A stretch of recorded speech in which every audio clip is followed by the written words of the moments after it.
Ce robot à 4 bras semble tout droit sorti du futur. Et pourtant, il fait déjà partie du quotidien des chirurgiens à l'hôpital Robert Pax.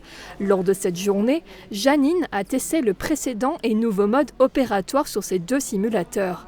Et le résultat est bluffant entre la chirurgie par cystoscopie et le nouveau robot d'assistance chirurgicale. C'était plus difficile là, à la Célio, que donc après en arrivant au robot, on a une plus grande visibilité aussi de profondeur. C'est plus sécurisant, je trouve.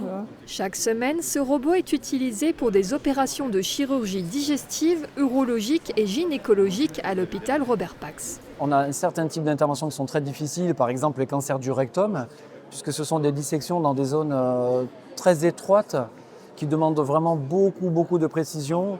Et le robot est étonnant parce que vraiment il permet de s'exposer de manière beaucoup plus facile et fluide.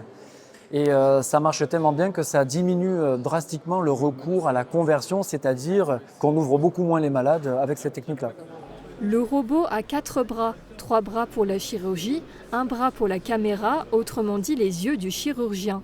Ils opèrent assis grâce à ces commandes et une vision en 3D qui leur permet de gagner en confort et en précision lors des opérations. Ça permet notamment d'éviter les complications post-opératoires. En début de procédure, on doit positionner ce trait noir épais au niveau de la traversée de la paroi. Il y a tout un calcul dans la mobilité des instruments qui, de façon informatique, fait que ce point-là est ce qu'on appelle le point zéro. Il n'exerce aucune pression au niveau des muscles de la paroi abdominale. Et ce détail qui n'a l'air de rien change tout dans les douleurs post-opératoires. Depuis sa mise en service à l'hôpital Robert Pax, plus de 90 opérations ont déjà été réalisées grâce à ce robot d'assistance chirurgicale.